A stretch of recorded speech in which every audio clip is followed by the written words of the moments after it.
Hello friends, जैसे आपको पता है फाइनेंस मिनिस्टर ने अनाउंस किया है कि डायरेक्ट टैक्स कोड इंप्लीमेंट होने वाला है। उसके लिए कमेटी बनाई है और अगले 6 महीने के अंदर ये डायरेक्ट टैक्स कोड का इंप्लीमेंटेशन के बारे में स्टडी होने वाली है।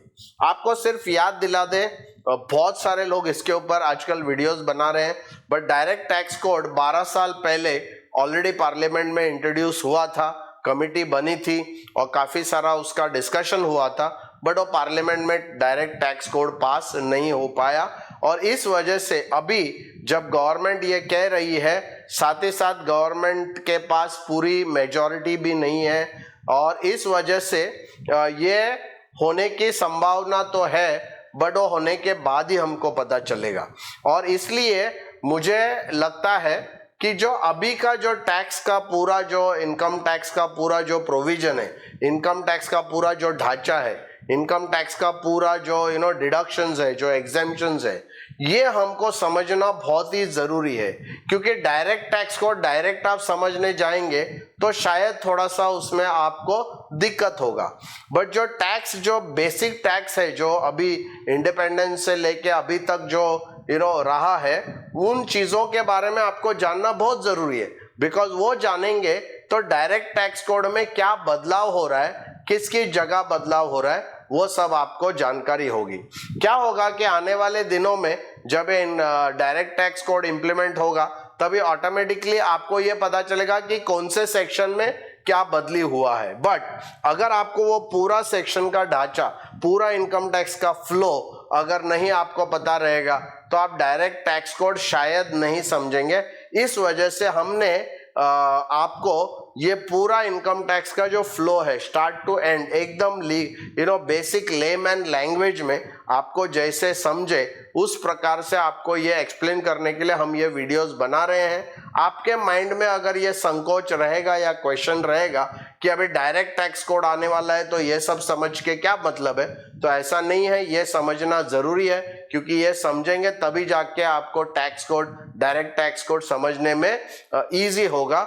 इसलिए प्लीज प्लीज प्लीज ये इसके ऊपर ध्यान रखिए और ये वीडियोस और ये जो प्लेलिस्ट है, इसमें सब वीडियोस को ध्यान से आप देख लीजिए। Thank you very much. Hello friends, आज हम लोग डिस्कस करेंगे हेड का डिटेल में डिस्कस करेंगे कि हेड में क्या कैलकुलेशन आता है। जैसे मैंने आपको ऑलरेडी प्रीवियस वीडियोस में बताया है, इनकम टैक्स कैलकुलेशन में कोई हेड, टॉर्सो और लेग्स होता नहीं है। ये सिर्फ मैंने एक फ्रेमवर्क बनाया आपको समझने के लिए। तो आज हम लोग जो फ्रेमवर्क का फर्स्ट पार्ट है, जिसको हम हेड कहते हैं, दूसरा पार्ट है टॉर्सो, तीसरा पार्ट है लेग्स। तो हम पहला हेड के ऊपर बात करेंगे। हेड में क्या आता है? आपका टोटल सोर्सेज ऑफ इनकम आता है। तो इनकम टैक्स में 5 सोर्सेज ऑफ इनकम दिए जाते हैं। एक है सैलरी इनकम, एक है हाउस प्रॉपर्टी इनकम, एक है कैपिटल गेन इनकम, एक है बिजनेस एंड प्रोफेशन और एक है अदर सोर्सेस। तो अगर हम देखेंगे, आपका जो हेड के अंदर पहला सैलरी वाला आपको इनकम बताना है, फिर प्रॉपर्टी, हाउस प्रॉपर्टी का इनकम बताना है, फिर कैपिटल गेन्स का कैलकुलेट करना है, फिर बिजनेस और प्रोफेशन का कैलकुलेट करना है, उसके बाद अदर सोर्सेज का कैलकुलेट करना है, और इसका आप टोटल करते हो तो उसको ग्रॉस टोटल इनकम कहा जाता है। बट उसके पहले हेड में एक अलग ABCDE करके, अगेन ये इनकम टैक्स में कहीं पर भी आपको नहीं मिलेगा, ये जस्ट आपको समझने के लिए। जो हर सोर्स ऑफ इनकम है, जैसा सैलरी वाला सोर्स है, हाउस प्रॉपर्टी का सोर्स है, कैपिटल गेन्स का सोर्स है, बिजनेस का सोर्स है, या अदर सोर्सेस का जो सोर्स है, ये हर एक सोर्स के लिए ABCDE लागू होता है। ए का मतलब है टोटल इनकम, ए का मतलब है टोटल जो रिसीट्स है, इनकम नहीं कहेंगे हम, टोटल रिसीट्स। सो सैलरी से जो टोटल पैसा मिलता है वो ए में आएगा, हाउस प्रॉपर्टी से जो टोटल रेंट आता है वो ए में आएगा, कैपिटल गेन से जो भी आता है वो ए में आएगा, बिजनेस और इससे जो भी ए में आएगा, अदर सोर्सेज से जो इनकम आएगा, डिविडेंड, इंटरेस्ट आएगा, वो ए में आएगा। फिर हम लोग बी के तरफ चलते हैं। बी मतलब एग्जेम्प्ट इनकम। तो आपको एग्जेम्प्ट इनकम जो है, इसके बारे में यही बताना चाहूंगा कि बेसिकली सेक्शन 10 होता है जहां एग्जेम्प्ट इनकम है। मतलब जो भी आपका रिसीट्स है, उस रिसीट्स में से कुछ पार्ट है या कुछ ऐसा चीजें हैं जो आपको सेक्शन 10 में एग्जेम्प्ट होते हैं, मतलब वो आपको इनकम में नहीं गिनते, इस वजह से आपको उसको माइनस करना पड़ता है। तो वो आप माइनस करते हैं बी में।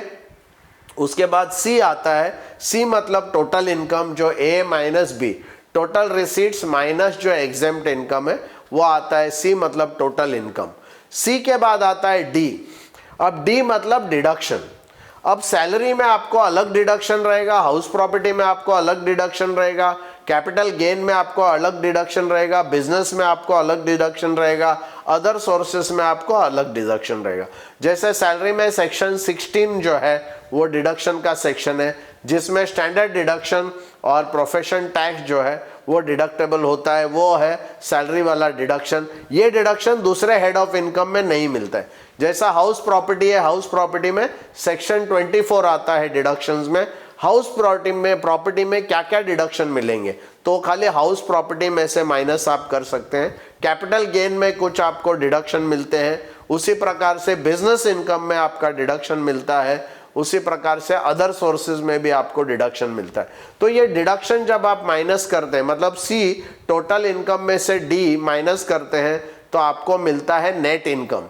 तो मतलब हेड में आपको क्या मिलेगा, नेट सैलरी मिलेगा फर्स्ट, जिसमें total receipt minus exempt minus deduction equal to net salary.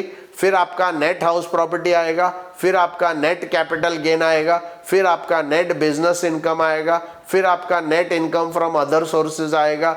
ये पूरे नेट वाले मतलब सब ई को जब आप टोटल करते हो तो आपको मिल जाता है ग्रॉस टोटल इनकम। ओके, दूसरा एक है ये ग्रॉस टोटल इनकम, मतलब टोटल रिसीट्स का टोटल नहीं है।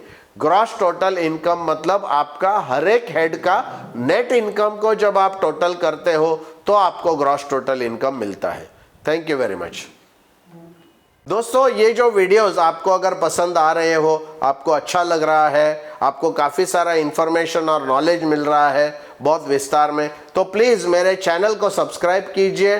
ये जो भी बेल आइकन है उसको आप क्लिक कीजिए, ताकि आपको नया नया जो वीडियोस आएंगे उसका नोटिफिकेशन आपको मिल सके। और साथ ही साथ कमेंट बॉक्स में ये इन्फॉर्मेशन आपको कैसे लग रही है वो बताइए, और साथ ही साथ आपके मित्रों को, आपके रिलेटिव्स को हमारा जो वीडियो है वो फॉरवर्ड कीजिए, ताकि वो लोग भी अपना टैक्स कैलकुलेशन करके टैक्स को बचा सके। Thank you.